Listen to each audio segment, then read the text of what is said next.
Good afternoon. My name is Shauna Bodholt, and I am here today at the Ronald McDonald House Charities of the Inland Northwest to talk to you about planned giving. So thank you so much for joining us. Some preliminary comments would be, if you have any questions, you can type them into the comments and we'll try to answer them while we're going on here. And if not, at the end, and I'll repeat it again, I'll give you some information if you wanted to reach out to me directly. But I've been an attorney practicing here in Spokane at Randall Danskin now for quite some time in the estate planning area. And I want to just share today some information with you on planned giving. And hopefully you'll find that helpful and useful, and we always love if you keep the Ronald McDonald House Charities of the Inland Northwest in your mind. So starting out, let's just talk about what is planned giving. Everybody at some point donates to charity, whether it's for a fundraiser or attends a fundraiser, and oftentimes you're budgeting that donation out of your income. Which is always welcome and needed. But we're really talking about with planned giving is a larger gift. Sometimes you might hear about gift planning or legacy planning, but it's a way to take into account not just that you want to donate some cash to a charity, but somehow to incorporate that into your overall financial plan or estate planning. There are different types of giving. So what we're talking about here today is three different things. One would be outright gifts.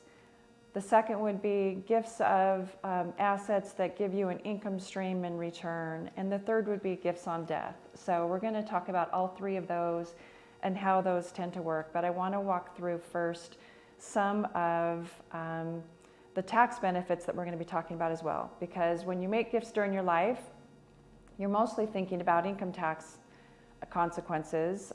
There also are estate tax consequences to that, and then some choose to make these gifts on death. So let's talk about the income in return for the gift. So some planned gifts provide a lifelong income. So we've got a serious bass beat going on in the car next door here okay, now I can feel that in my heart too. Anyway, let's talk about one of the first steps, the outright gifts. So when you think of what can I give outright with planned giving or something you're looking at long term, we're talking about large cash gifts, but even more so asset gifts. That could be real property, it could be artwork, it could be naming a charity as a beneficiary designation on life insurance, retirement accounts, and things like that. When clients come in to me and we're working on their estate planning, we're looking at all of these things and we're talking about not just what is your philanthropic hopes with this, but also how does it benefit your estate or your heirs as well. And so we're going to be definitely talking about what we do in your wills and trusts and things like that. But if you're looking at, well, maybe you want to make a large gift, but you still need income from those assets that you're giving away, there are a lot of vehicles in which to do that with. I'm not going to get into all the minute details of all these things. I wanted today to be more of a general overview of things to think about. But it can be done through charitable gift annuities. It can be done through trusts where you give the asset and retain an income stream. And both, not just both, there's more than just that, but in general, when you do something like that, you still will get a charitable income tax deduction. It's going to be the difference between the fair market value of what you gave less the present value interest of the income stream you reserved. There are different ways to structure that as well than just reserving the income, but just know that there is a way to do that and reserve an income for yourself or for family members for a term of years or until a certain time certain in the future. We're going to talk about the specific income tax rules right now too at one point rather than as applicable to each individual thing here. So I am going to get to that. But by definition, as I said, the planned giving is with the thought that you're making a major gift. You're doing it either during your life or at death, something that is designed to both benefit yourself financially in your financial plan, but also your estate planning. Of course, at the end of it, it's awfully beneficial to the charities as well. And so when we're looking at something like, if you have a portfolio of a lot of appreciated stock, for example, and I'm going to jump into a little bit of the income tax situation right now. Currently, we've got what the current tax rates are, and with every change in the administration, whether it's the Democrats or the Republicans, there seems to be a pendulum shift of what the tax consequences are or what their desires are. We don't know what's going to happen, so I'm not sitting here with a crystal ball, but something to think about is that when you make a charitable gift of appreciated assets, you are doing that at the fair market value. And one thing that you're going to not have to pay is the capital gains on that. So that's always a nice asset to be thinking about when trying to choose what makes sense. But rather than you selling the asset, paying the capital gains tax, and then making a donation of cash, you can always choose to just simply gift the asset, and that way you can avoid those capital gains tax. Now, that is one area right now where one of the proposals under the current administration is to increase the capital gain rates. And so it may not apply to many people, but unless you're at a very high income level, but that is the proposal right now. And so if that passes, that would make another benefit, very attractive of considering donating appreciated assets. The other, I don't want to try to jump around here, so I apologize if I do that, because I just said I'm not going to talk about the income taxes individually, but I think I kind of have to before I move on to other assets. But something also to think about is the estate taxes. So I want to just talk about real briefly Estate Tax 101. Essentially because we're in Washington, and I know a lot of you looking today might be in Idaho. Idaho does not have an estate tax, but Washington does. And currently, everybody in Washington has what we call an exemption against that tax, the estate tax. I'm going to round it up. It's approximately $2.2 million. So with proper planning in your will, as a couple, you could protect 4.4, but each individual has 2.2. But then we also have the federal estate tax that applies to everybody. The exemption for the federal estate tax is quite high right now. It's approximately $11.7 million per person, which seems really, really high. There are two things that are likely going to reduce that. Number one is that the current tax law is already scheduled to sunset at the end of 2025. It's going to drop down to the 2017 levels and then be adjusted for inflation. And right now we're assuming approximately half, so it's going to drop down to half. The other piece at play is under the Biden proposal, there would be a significant reduction of the estate tax exemption even more. I think the most recent number I saw was 3.6 million, and an increase in the rate back up to 45, I believe. So trying to plan around your heirs paying estate taxes is what I do. I love to do that. I love to try to save anybody paying these taxes. So I feel like what we're going to see even more is a lot of planned giving to occur on your death. So this would be plans that you'd put in place, whether it's through your will, a trust, a beneficiary designation. But essentially for estate taxes, both in Washington and federally, there's a dollar for dollar deduction for your charitable gifts. So you could have, a $20 million estate, but if you give away 15 million of that to charity on your death, then your heirs aren't going to pay any estate taxes on those dollars. What I like to show clients is, some don't come in and they're thinking they definitely want to reduce estate taxes, but they also want to maximize the inheritance to their heirs. And so what I like to show them is sort of an illustration of you can kind of have both, the best of both worlds, and if you will, in that If your estate is over the exemption amount, whether it's for Washington taxes or federal, if it's federal, then it's both. At that point, you could do a very large planned gift to charity and get a charitable deduction so that your heirs end up netting the same that they would have, except those dollars go to charity instead of the taxing authorities. Clients seem really excited to see those types of computations, and it's just something to think about. Another thing to think about while we're on the subject of donating at death is, let's talk about your retirement accounts. So if you leave, for example, a lot of people, one of their large assets is going to be an IRA, especially if they're in retirement years. So all of their retirement funds, 401ks, what have you, have rolled over into an IRA or 2 or 3, and those are a significant percentage of your estate. When your heirs inherit that asset, they're going to pay income tax on the distributions just as you did.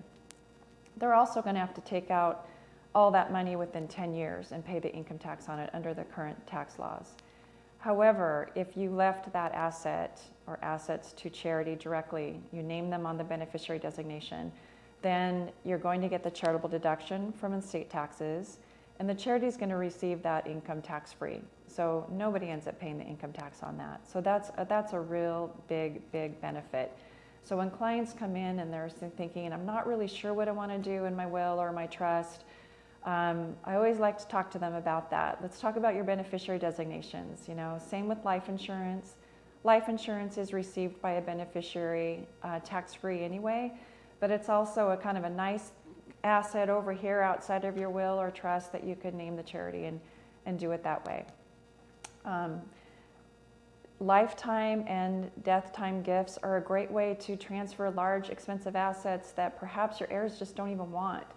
Perhaps it's artwork, something that is always a little bit controversial because a lot of times the value to that is in the eye of the beholder and the appraiser. And sometimes your children, they just maybe don't want that. But if it's included in your estate and the appraisal has it at a nice value that your kids are paying estate taxes on it, then that might be a nice asset to consider leaving directly to charity as a specific bequest. But the idea behind this in general is any asset works. Appreciated assets, large cash gifts, any assets work. Now, from the income tax side of things, if you were to make those same kind of gifts during your life, let's talk about where the law has been with income tax, where it is today. I don't know where it will be next year. It's been a little bit in flux here, but normally when you make a large donation or all your charitable contributions in a year, you add them up at the end of the year, and it used to be that if you were itemizing your deductions, then you could take those deductions above the line. Well, things changed a lot in 2018 when all of a sudden we have a double standard deduction and the majority of people are actually taking that standard deduction. It affected being able to take those charitable deductions. So now though, last year and this year, what is in place is there is an above the line deduction for individuals for $300 and $600 for married couples that is still in place today. That's great for your budgetary cash donations throughout the year, but in terms of larger gifts, another very major change that is still in place for this year too in 2021 is that it used to be that when you had your large charitable contributions and you sought to deduct that, you were limited to either 60 or 30% of your adjusted gross income, depending on what the asset was. So if you gave a large cash donation, you would be limited to your 60% of your AGI. If it was an illiquid asset like securities, real estate, artwork, you would be limited to 30% of your AGI, your adjusted gross income. But then you'd be able to take over when you reach that limit, the excess you could then take over the next 5 years. Well, last year and this year, we've got a real benefit for these kinds of donations in that you are not limited, you're only limited to your adjusted gross income. So 100% of your adjusted gross income up to that point is what you're able to deduct if you're deducting above the line. anything in excess of that, you still can carry it forward 5 years. We're not anticipating that that's going to continue into 2022, that 100%. We believe it's going to drop back down to the 30% and 60% limitations. So 2021 is a great year to be thinking about some large plan giving gifts. Another benefit we have currently is that let's say you're over 70.5 and you're starting to take your required minimum distributions from your IRA. Let's say you're also in an income position that you don't need all that income coming out, but you're required to start taking it. Well, to the extent you wanted to, and it could be up to $100,000 or $5,000, whatever the amount is, but the limit is $100,000 per year per person.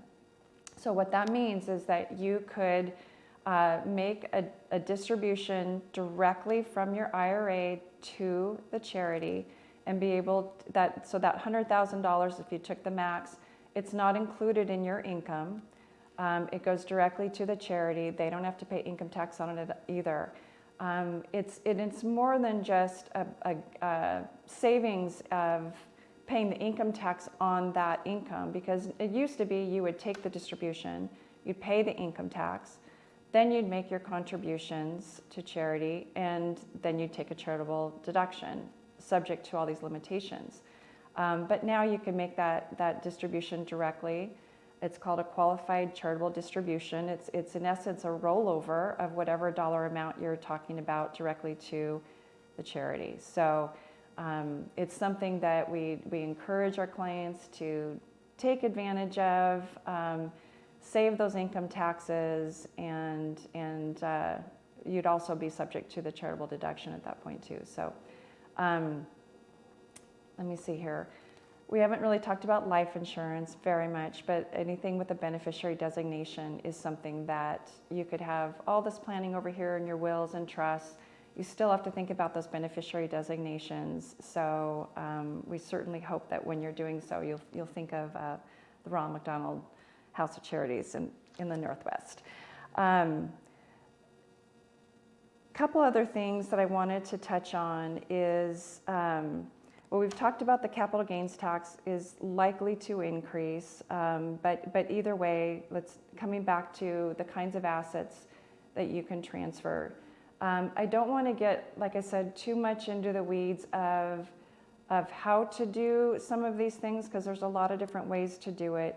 But you know, the other thing with planned giving is when you think of charities like the Ronald McDonald House and how you'd like to help them.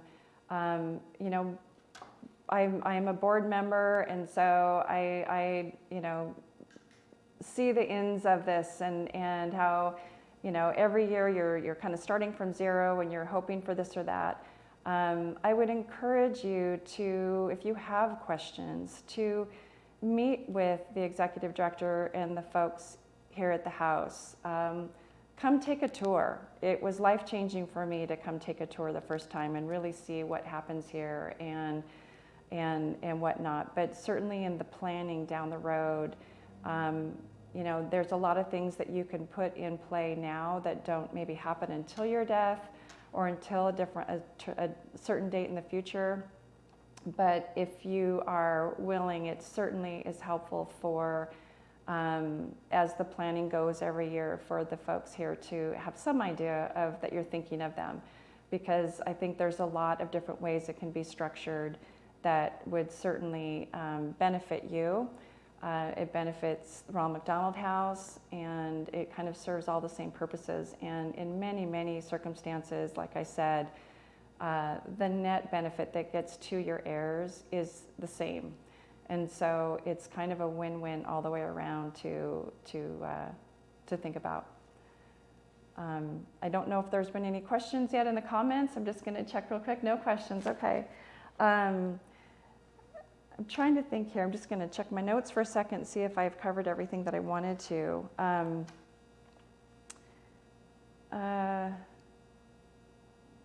don't know if that may be it. It's a little, I have to be honest, this is my first time doing a live stream. I'm used to doing these kinds of things with an audience, and I love to get participation from the audience and questions, so I apologize if this is just a little bit off. The live feed is definitely new for me.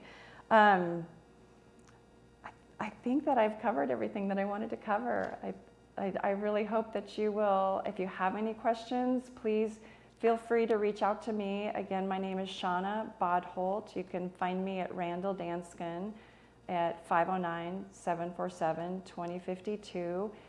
Certainly reach out to folks here at the Ronald McDonald House. They'd be happy to talk to you as well. And like I said, if you're thinking about this and planned giving is something you're really interested in, we would love to talk to you more about the house and show you a tour and show you a tour of our brand new beautiful house that was built last year. So thank you very much.